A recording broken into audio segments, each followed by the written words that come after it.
Estamos aqui com Baltazar Rosa, pré-candidato a prefeito em Barueri pelo PT. Seja bem-vindo, Baltazar. Muito obrigado. Nós estamos na sequência diária nas eleições, né? E vamos abordar 5 vertentes: habitação, educação, saúde, mobilidade urbana e segurança pública. Tá? Se eleito, o que o senhor pretende fazer pela saúde de Barueri? Quais são suas propostas? Então, na saúde de Barueri, a primeira coisa que precisa ser feita é fazer uma revisão profunda em todos os contratos terceirizados daquela cidade. Porque entendemos que Barueri, cada gestão que vem, entra um grupo novo de pessoas contratadas e até que a coisa se normaliza, termina a população pagando um preço muito alto por isso. Então, na questão da saúde, uma das primeiras coisas é checar exatamente o que de fato está acontecendo nessas contratações. Feito isso, aí pretendendo fazer um trabalho de profissionais, não só o profissional que atua dentro do hospital, mas queremos fazer um trabalho voltado para cuidar de forma preventiva da população de Barueri. Então, nós temos intenção de que fazer o atendimento do médico da família, visitar a pessoa no seu local, né, acompanhar ali criança, idosos, fazer o acompanhamento não só de pessoas que já têm algum problema de saúde, mas aqueles que eventualmente está propenso a ter, porque tratar preventivamente nos parece que é o melhor caminho. Esse é um dos pontos que nós achamos importante a fazer. O senhor considera a saúde de Barueri hoje boa? O considerar boa, eu diria para você que aí é um pouco relativo. Boa, mas comparando com o quê? Se você comparar com uma cidade que de repente tem uma renda 10 vezes menor de Barueri, você pode até dizer que é boa. Mas se você for comparar a nossa saúde, levando em consideração a nossa renda, que é uma cidade que hoje está em 18ª posição do país, aí me parece que tem muito a se fazer com relação à saúde de Barueri. O que fez o senhor sair candidato? Não é a primeira vez que o senhor disputa a prefeitura ali, né? Mas o que fez o senhor sair candidato numa eleição em que as pesquisas mostram que o Furlan é bem cotado? O que leva o senhor a querer entrar nessa disputa? Primeiro que a minha disputa não tem muito a ver com quem é o adversário e nem tampouco com o nível de voto que ele tem ou deixou de ter. A minha disputa ela tem a ver com a questão ideológica. Eu acho que no Brasil, né, isso faz parte da minha história, né, faço parte do Partido dos Trabalhadores desde o nascedouro, eu acho que tem que ter um trabalho muito forte, né, e por isso sou o candidato, para fortalecer realmente não só o eleitor, mas o cidadão de Barueri, chamar e despertar um pouco mais para a consciência, para ter uma visão política um pouco mais diferenciada e defender os seus direitos. Isso, para mim, é fundamental, isso me move. O resultado lá na frente, muito embora eu quero ganhar e vamos trabalhar para ganhar. Mas se isso não acontecer, eu tenho certeza que aquilo que nós dizíamos há pouco, se no passado eu tive 11.500 e poucas pessoas que confiou em mim, eu espero que desta vez nós vamos ampliar um pouco mais. E aí, nosso alvo não é só Barueri. O nosso alvo é Barueri, o estado de São Paulo e também o Brasil. O Brasil precisa e urgente que o povo acorde para poder fazer um trabalho voltado mais para o social e para a inclusão social, que em Barueri, inclusive, precisa ser feito esse tipo de trabalho. Setor da educação. Qual é o seu programa de governo para a educação? A educação, a primeira coisa que eu acho que deve ser feito de uma forma muito forte. Primeiro, tem que ter plano de carreira. Os professores precisam iniciar e almejar chegar ao topo do seu trabalho na área da educação. Não pode, por exemplo, a meu ver, você tem lá um professor que às vezes estuda e se prepara intensamente e daí a pouco, da noite para o dia, ele se vê sendo comandado por alguém que às vezes muito pouco entende da educação. Por quê? Porque é apadrinhado desse ou aquele vereador ou de repente é indicado do prefeito. Essa política não me parece que seja boa para a nossa cidade. Com Barueri, uma cidade que eu escolhi para ter minha família, portanto, moro lá há 45 anos. Ali nasceu os meus 2 filhos, né? Quero ter meus netos por ali, quero encerrar toda a minha história em Barueri. Portanto, eu acho que a educação, por ser fundamental, nós temos que ter profissionais qualificados para isso e que tenha, por exemplo, vontade de seguir na carreira. Não pode ser, como eu estou vendo, isso é fato agora que está acontecendo. Muitos professores totalmente cabisbaixos, porque além do momento de pandemia que está deixando os professores numa situação de estresse terrível, tendo que fazer coisa que de repente eles não foram devidamente preparados para aquilo, não foram devidamente treinados, e mais do que isso, e de repente, isso eu estou falando porque eu tenho um contato com vários professores, de repente aparece um iluminado que não se sabe de onde veio e é o chefe de todos eles. Quer dizer, aí a dificuldade que já era triste fica pior. Então, a educação tem que ser tratada com muita seriedade. E o professor, a meu ver, tem que estar sempre de cabeça baixa, cabeça alta, nunca de cabeça baixa e com autoestima elevada. Porque um professor sem autoestima, o que ele passará para os nossos filhos? E como conseguir isso? Além disso que o senhor já falou. Primeira coisa, quando você fala nessa sequência do profissional ir crescendo dentro vamos chamar de uma questão hierárquica dentro do ensino, para galgar o teto, ele tem que ser concursado. No mínimo, ele tem que mostrar que tem a capacidade para fazer aquilo. Não pode simplesmente porque alguém disse que ele vai fazer o trabalho de coordenação e, de repente, ele assume essa atitude. Não pode. Ele tem que ter devidamente treinado e experimentado, e possível com título também, mostrar que está devidamente qualificado e passar ou no caso do concurso, ou então que seja algo montado no coletivo dos próprios professores, né, que aí é algo a ser pensado, passa ainda pela cabeça, mas ainda não tenho total clareza como seria, mas algo que fosse como no Ministério Público. No Ministério Público, de repente, para ser indicado para um cargo superior, o mesmo vale para o tribunal, de repente você passa por uma discussão entre o coletivo e de repente apresenta 2 ou 3 dos melhores para que o Poder Executivo nomeie. Essa pode ser uma possibilidade também, mas nas duas situações, ou concurso, ou desta forma, o que de forma nenhuma vai acontecer caso nós sejamos eleitos. Não vai aparecer ninguém de paraquedas dando ordem em áreas que talvez ele não tenha o mínimo conhecimento. Baltazar, na área da habitação, o que precisa ser feito em Barueri ainda? Habitação? Habitação, primeiro, que antes de pensar em novas construções, vamos pensar no que está em Barueri.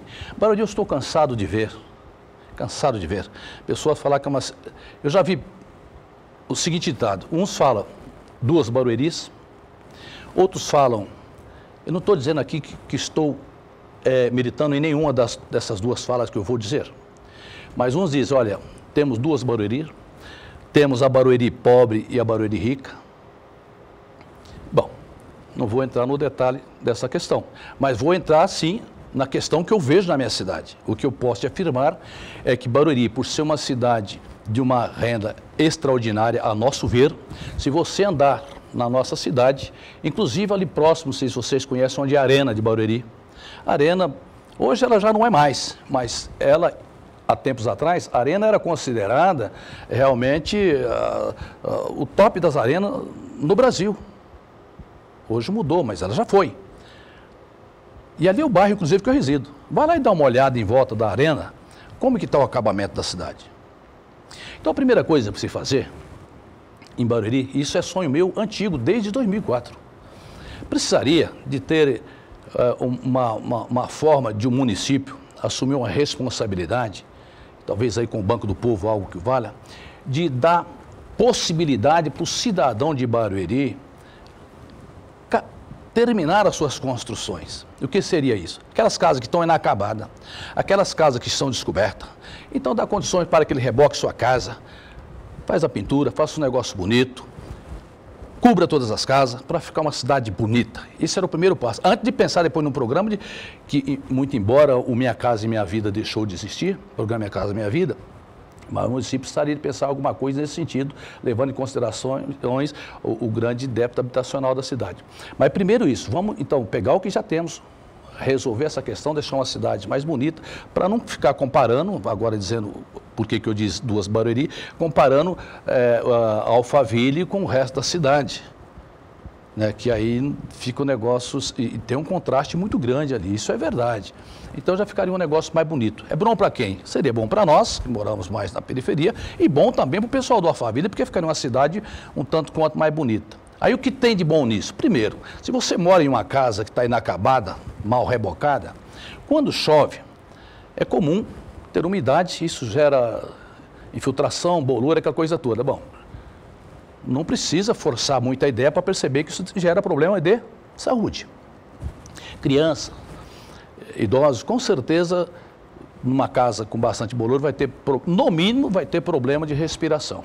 Aí vamos pensar outra coisa, vamos pensar naquelas casas que hoje, e são várias, que são descobertas. Quando chove, a laje alaga, vira uma represa.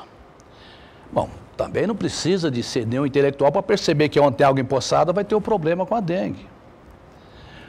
Aí depois que tem a dengue se formando em quantidade extraordinariamente grande na laje das casas, aí às vezes você vê pessoas andando pela rua, não estou dizendo que não deva fazer, deve fazer, olhando o vaso, olhando o pneu, tem que fazer. Mas isso, a meu ver, é a ponta do iceberg. De repente, a quantidade de mosquito está gerando no teto das casas. É aquilo que eu digo. De repente, você está correndo atrás da formiga e deixando o elefante.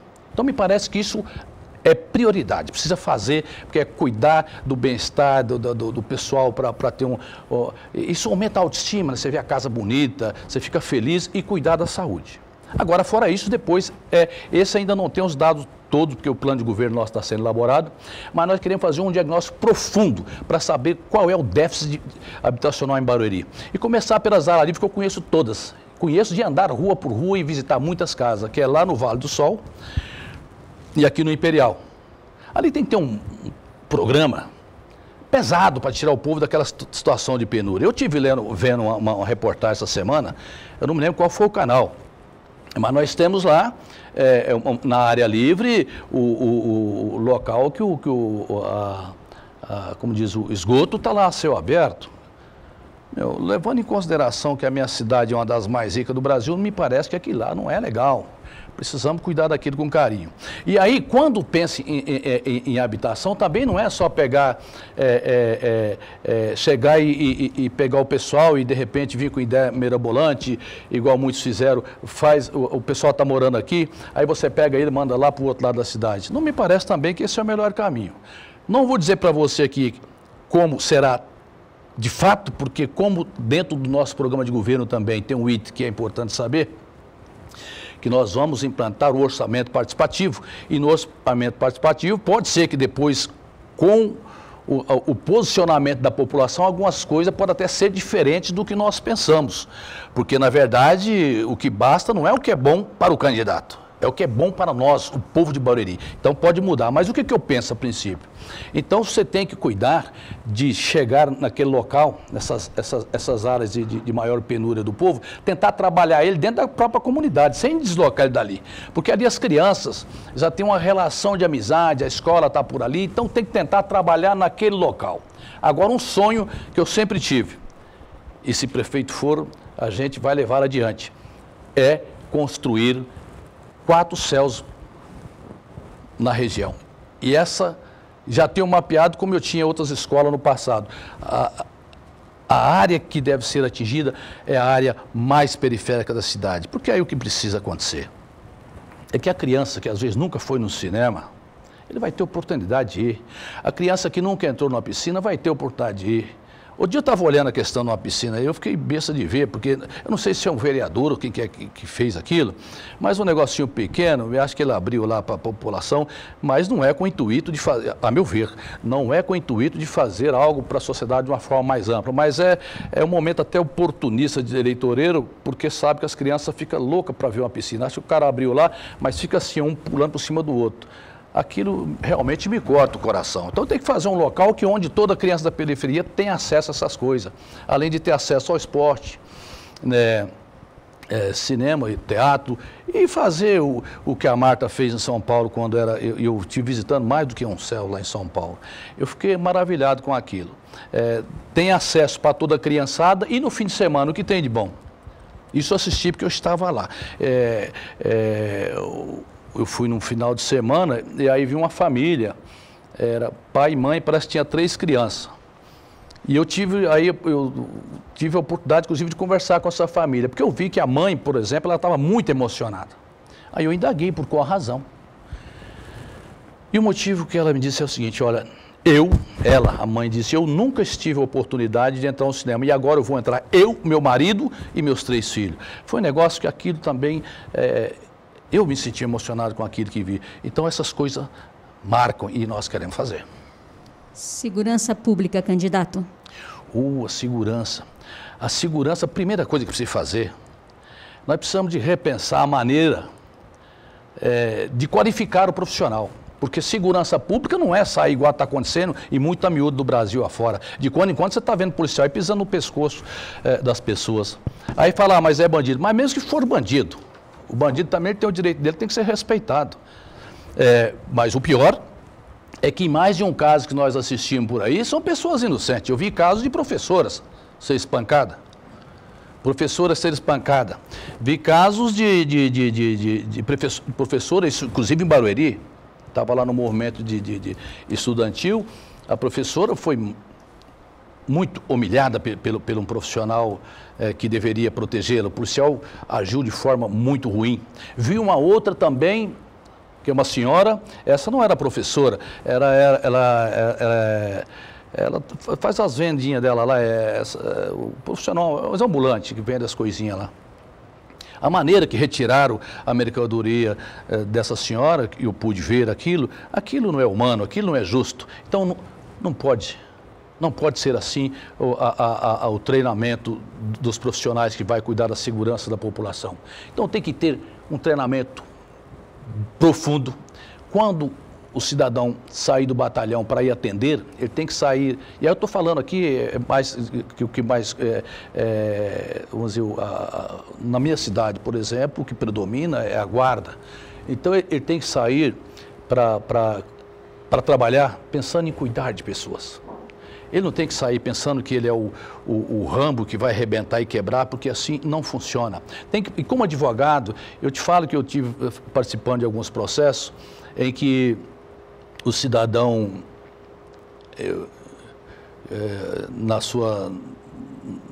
no seu trabalho ali de rotina da via policial, encontrou um rapaz próximo de um local onde eles vendem droga, né? Portanto, a tal da boca que fala, né? Então, porque o rapaz estava ali próximo. E ser um local conhecido pelos policiais, que ali, na verdade ali não era policiais, era pessoa da guarda.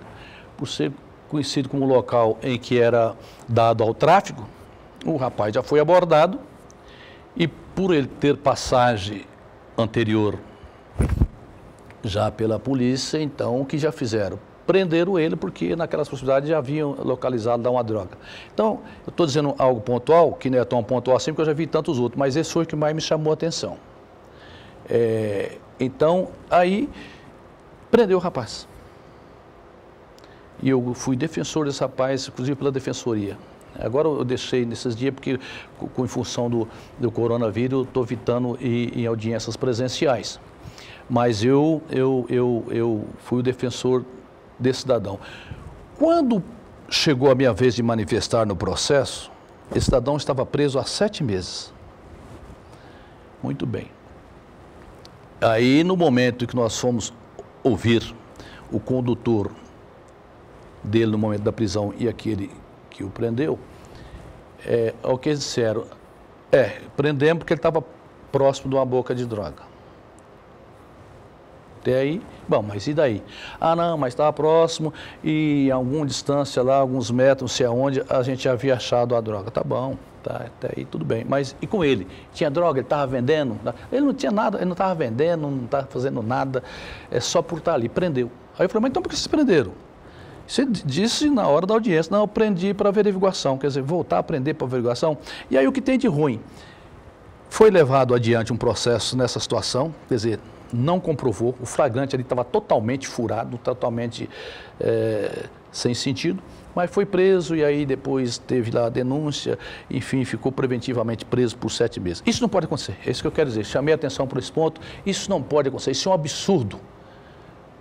Acho que nada compensa depois para um cidadão desse ter perdido 7 meses da sua liberdade, deixar de ficar com sua família por uma coisa que ele não fez. Isso não pode acontecer. Então, começou aonde? Com uma abordagem ruim. Com uma abordagem ruim. E como a voz de policial e a voz da guarda, ela tem realmente ela tem uma fé pública. Então, o que ele fala, essa autoridade fala, termina sendo verdade, enquanto você não prova o contrário. Nesse caso, tivemos sorte, provamos o contrário e liberamos o menino. O senhor pensa em aumentar a remuneração da guarda e também o efetivo da guarda? Não só aumentar, porque toquei nesse ponto pontual aqui, né, de alguns profissionais que precisa ser... Só voltando ali, não que eu estou desqualificando o profissional não, viu?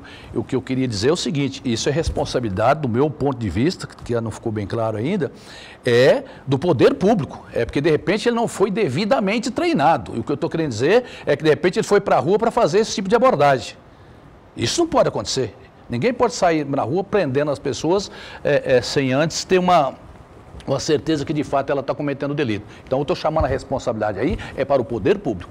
Se o agente cometeu lá esse problema, o guarda, ou seja lá quem quer que seja, é porque ele está mal treinado. Então, primeiro é isso, é um treinamento forte. Agora, é claro que quando você vai para o embate, e principalmente com o nível de violência que nós temos hoje no país, o cidadão tem que ir preparado, e aí preparado não é só no que diz respeito ao sua remuneração para compensar o risco que ele está correndo. Mas tem que estar preparado, inclusive com uniforme, bom armamento, bem estruturado, porque é igualzinho a história do professor. Você não pode colocar um cidadão na rua para cuidar das nossas vidas, e a vida dos nossos filhos, se ele está chateado, se ele está deprimido, salário lá embaixo, devendo conta de água, devendo conta de luz, devendo aluguel. Aí, às vezes, ele sai lá fora dando tapa no primeiro que ele vê. Então, ele tem que estar muito bem preparado psicologicamente, treinado e bem remunerado. E aí vem outro ponto. Não pode também o cidadão passar uma vida inteira trabalhando e se preparando para poder ser um ótimo funcionário da área da segurança, e daqui a pouco também, do nada, pinta um cidadão que ele nunca viu falar e chega lá dando ordem em cima dele, chega lá brigando porque ele não está com o sapato devidamente engraxado, mas primeiro, às vezes, sequer ele tem a graxa para fazer aquele tratamento no sapato, se está com o cabelo devidamente cortado, se está com a barba devidamente feita. Claro que tudo isso precisa. Tudo isso deve ser feito, mas é uma preocupação, a meu ver, menor. O que precisa ver é o seguinte, o que esse profissional está fazendo lá fora? Está trabalhando bem? Está protegendo a população? Tá. Então é isso que merece. Agora o resto são detalhes, é perfumaria. Baltazar, na área de mobilidade urbana, o que pode ser feito na cidade? Olha, a mobilidade urbana é um item também, que eu diria, muito importante, porque E aí vamos falar do trabalhador em si, né? O trabalhador, ele tem que ter uma proteção grande no que diz respeito ao seu ir e vir para o trabalho. E aí, o que eu vejo? Primeiro, é o tempo. Não pode, às vezes, também o cidadão entrar no ônibus hoje e rodar 2 horas, e às vezes ele vai trabalhar no bairro ao lado, fica lá indo de bairro em bairro. Então tem que ter um negócio melhor planejado para a coisa ser rápida. Não tenho nome para isso ainda, mas vamos dizer assim, é um bate e volta. Ele tem que ir e voltar, rápido. Então o senhor criaria mais linhas de ônibus com trajetos mais curtos, seria isso? Não vou te afirmar aqui que criaria mais linha, mas pode ser também. A preocupação é que seja algo mais rápido. Seria uma espécie de alteração de itinerários. Isso com certeza. Por isso que eu não posso te afirmar se vai aumentar. Talvez não sei. Aí é questão de avaliar. Mas, e além disso, aí vem outro ponto. Temos que encurtar a distância do trabalho, do cidadão do trabalho para casa. Isso me parece fundamental. O trabalhador precisa ter mais tempo para estar em casa. Agora, o outro ponto, também que não podemos concordar, E aí falando de Barueri, não sei se vocês sabem, Barueri, nós temos 35% da população de Barueri ganha menos que meio salário mínimo, meio. Portanto, eu diria que isso vai dar quase 100 mil pessoas. Agora, além do trajeto longo que nós dizíamos agora há pouco, não me parece justo também você pagar lá o valor que paga na passagem de hoje. Então, eu quero crer que tem pessoas que para ganhar salário mínimo... Qual é o valor hoje? Hein? Qual é o valor? Está 4,20, se não me falha a memória. Sendo esse valor a ida e volta dele para o trabalho, se você soma esse valor, termina dando praticamente quase que o salário do cidadão do mês inteiro. Aí ele termina trabalhando, mas no final do mês muito pouco sobra para ele. Precisaria, é o que nós vamos pensar em fazer, inclusive no dia 30 nós já vamos conversar com o idealizador disso, verificar a possibilidade do tarifa zero. Então nós vamos conversar com a pessoa que na época do governo da Erundina levou essa proposta, né, que ele era secretário lá, e nós queremos analisar isso com carinho. Porque o que seria o tarifa zero, candidato? Pré-candidato, o que seria o tarifa zero? O tarifa zero seria que o município assumiria, juntamente com os detalhes, eu quero depois ainda conversar com o especialista, mas o município, de repente, com algum empresário que queira de alguma forma contribuir, aí precisa ver se é com base em salário com base em quantidade de empregado, enfim. Aí os detalhes, eu te digo que eu ainda não tenho ele todo pronto, porque eu quero conversar com essa pessoa. Mas a ideia é, o empregado não vai pagar para ir trabalhar, é isso. Essa é a ideia. A ideia é essa, é uma forma, e assim, a grosso modo, pelo que eu já ouvi dessa questão... Isso seria para a população de baixa renda.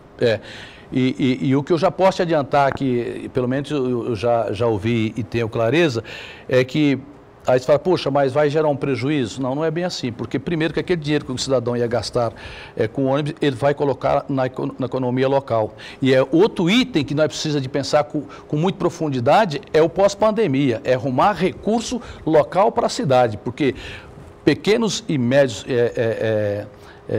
empresários e comerciantes, muitos já quebraram e outros tantos vão quebrar daqui até o final da pandemia. E tem que arrumar uma forma, então, da economia da cidade circular dentro da cidade. De repente, o cidadão que deixou de pagar a passagem de ônibus terá um recurso para que ele possa gastar no próprio município. O senhor comentou que o empregado não vai pagar para trabalhar, mas esse tarifa zero, ele atenderia também os desempregados de Barueri? Não, tarifa zero, a ideia que nós pretendemos fazer, falando de trabalho, porque, como eu disse, é a parcela mais sofrida, e no exemplo aqui, talvez não fui claro, mas eu estou me referindo àquele 35% que tem menos salário mínimo. Usei esse exemplo para dizer o seguinte, esse pessoal está praticamente trabalhando, pagando para trabalhar, mas o tarifa zero não visa só eles, tarifa zero que nós pretendemos é algo para todos, é isso, a ideia é essa, né?